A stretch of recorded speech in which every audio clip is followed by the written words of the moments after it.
first off, tell us why you want to go on this trip. Well, I can tell you that I went to a church in Texas, and then I went to a church previously, Parkway, over in Surprise. And I've always, literally, since I accepted Christ, I felt a calling. Not here, not in the valley. I just felt like I needed to go. And I don't know if that means that I might lifelong be somewhere in some foreign country telling others about God, but I can tell you that, when I was little, like 8, 10, 12, I just wanted to leave. I was ready to go. I wanted to go to Haiti. And that was actually what the Mark Grohaki of the other church, I talked to him. I was all ready to go, and he's like, you're too young, you're too young, you're too young. I was too young, but I knew that I was ready to go. And it's funny that it's Haiti. Everywhere I go, it's Haiti. And that I just feel is such a sign that I need to go there. I need to tell not just the kids, whoever I come across, about God. Cool. It's a huge commitment. Yes. So is that something you're ready for? Absolutely. I'm totally ready, hands down. Okay. Why should you be chosen to go on the trip over some of the other students? I think that I should be chosen because I'm mentally prepared. I've talked to people who've gone, from several people, not just from this church, but that have gone and told me their experiences and what they've gone through and how incredible and how life-changing it is. And I'm ready for that life change, and I know that I have so much of God's love, and I've seen His love, and I've watched it happen so many times, that I want to show them that there's this guy who loves you far more than I will ever love you, but I can show you a little glimpse of what that love looks like. Cool. And I know I have that, and He's blessed me with that. And so, you've touched on it in your last couple of questions and answers in regards to your relationship. But describe your relationship with Christ in your walk. Well, I like to joke that my relationship started when I was born, but it didn't. But I was never supposed to be born, period. My mom was never ever supposed to have kids. And she was on a medicine where she wasn't even ovulating, so there was no chance of having kids. And she got pregnant with me, and 9 months later I was born healthy and happy and great. And in most situations, people told me I accepted Christ too young. I was 8 when I accepted Christ, but I knew what I was doing. I remember the day my dad was folding whites, and I walked in and told him that I wanted to accept Christ. My mom wasn't even home. She was away at work. And it was just that moment, and I was like, I'm ready for this. I know what it means. I know what heaven and hell is. I know that if I don't accept God, then my eternity is not going to be the place I want to be. And from there, we moved to Texas after that. And I got baptized when I was 10. I was still here when I got baptized. And it was right before I left, because I loved, my dad was best friends with the pastor in my old church. And he baptized me, and it was incredible, and I was crying when I came out. I can still remember it. It was incredible. It was amazing. And still people told me I was too young to be doing all this, and I knew, no, I'm not. I knew what I was doing. And then after that, we moved to Texas, and I got involved in a church called Anchor there, and it was amazing, and that's when I started serving. So I was about 10 or 11, which is still young. I was still young doing these things, but I felt called to serve, and I did. I started in the kids' ministry. I started in kindergarten, and then just worked my way up from there, and I've been all over. I've done every nursery all the way up to now middle school, which I love. And then we moved back to Arizona, and we came to Palm Valley, and I can truly say that this place has grown my faith to the nth degree. Like, I cannot express how much I've grown just in the past couple of years. And I thought I was on fire before. I thought I had it. I thought I had it figured out. But once I got here, I started my freshman year, and I went on that Go Missions trip, and literally came home sobbing, like, why are we so blessed, and why, all these questions, why, and I realized that we live the way that we do, and we're blessed with the things that we're blessed with, so that we can share those with others, and so that we can impact the lives of other kids and other people around around not only the city, but the country. And my relationship is unbelievable. Like, I constantly, I can't even express how much I feel like Jesus is just my best friend. You can ask anyone. They all know that he knows. He's with me all the time, so it's amazing. It's awesome. So you've kind of touched on missions and obviously within our country. Why do you think global missions is so important for every church? Because everyone needs to know about God. Every person, and it says it in the Bible, everybody, go and tell everyone. And I think that it's important that we listen to that and that we obey what he's saying when he says to go and reach everyone, reach nations. And I'm ready to go globally. And I think if you're ready for it, we should do this. We should, and I think there should be so many people going, but I know there's only a certain amount. But I think it's incredible. I think it's so amazing. Cool. All right, so for the most part, the kids in Haiti don't speak English. Okay. So how would you relate to them? How would you be able to communicate with them? I think communication-wise, it's more of like, we can constantly be smiling. I mean, that's universal. Everybody knows how to smile. It's one of those things where wherever you go, you can always smile and impact them.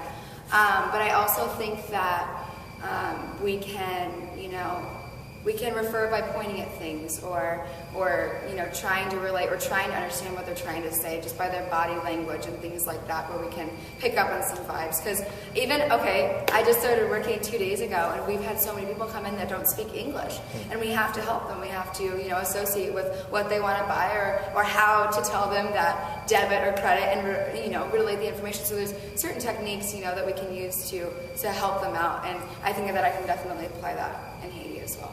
Cool. How would your parents describe your personality? How wouldn't they describe my personality?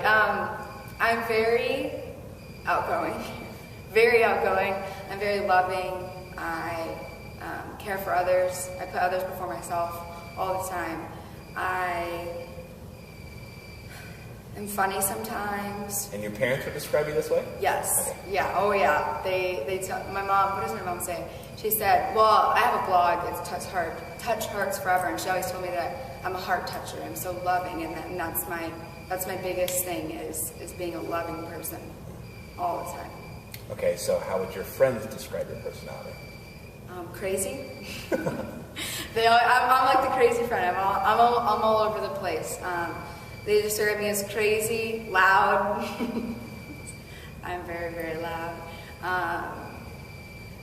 Crazy, loud, happy. Okay. So if you were chosen, you have to start thinking ahead about the trip. What would maybe some of your concerns or fears be about it? Coming back, it would be a huge, I think that's something that would be really tough after seeing, what we're going to see.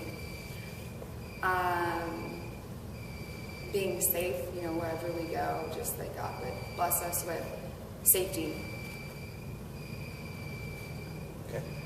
And just, it's not really a fear, I guess, but making sure that the kids feel our love for God in every way, shape, and form.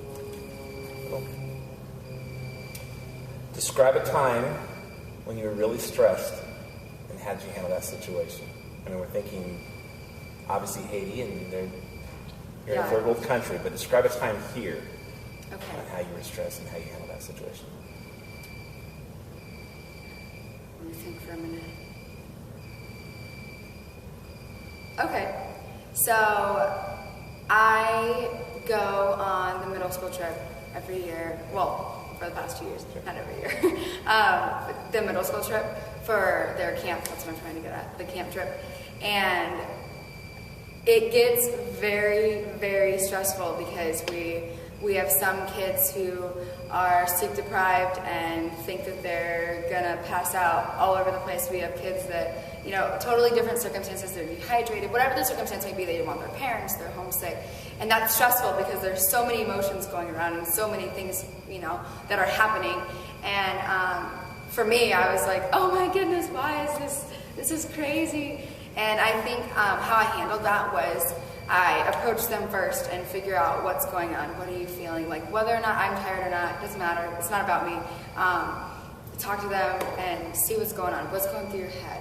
What would mom do if she was here? Things like that, so that they understand that I may not be mom, but I'm going to try my best to make you feel comfortable and make you, whether I'm losing my mind or not on the inside, I'm not going to show them that I'm losing my mind on the inside. because that's something that they don't need to know about, and it's not a big deal.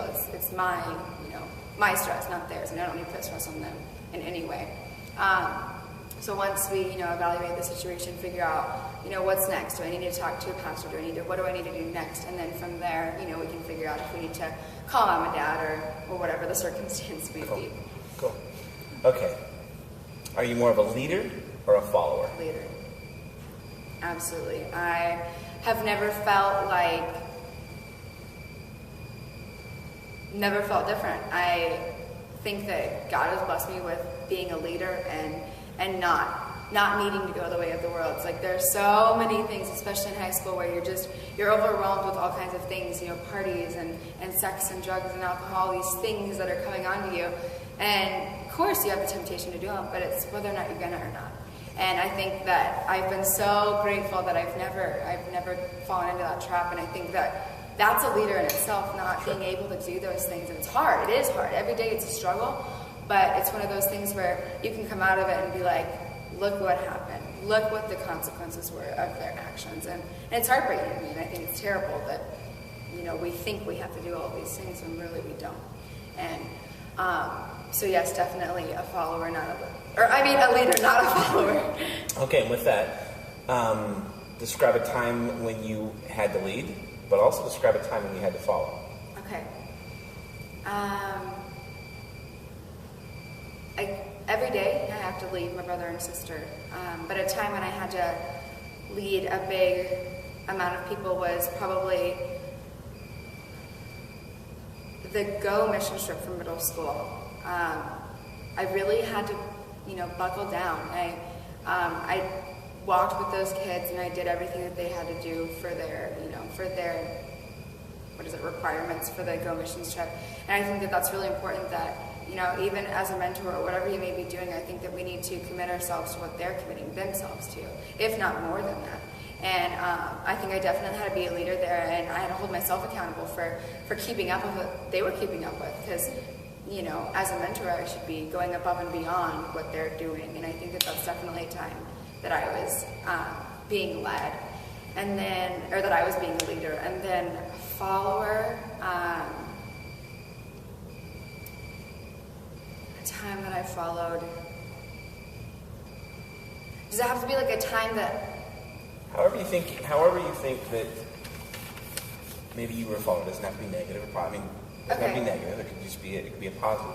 Okay. Well, I think I constantly follow my mom. Like, I feel like she is my leader. Like, I look up to her, and I go to her for everything, for advice, for whatever the situation may be. She's my go-to girl, which is, heartbreakingly enough, doesn't happen a lot in most households. It's, mom and dad are just mom and dad. They're not there for you in your rough situations. But I can totally say my mom knows absolutely everything about my life, period. And she is the lead in my life, and I definitely follow in her footsteps and hope that I can turn out somewhat like her. We're done.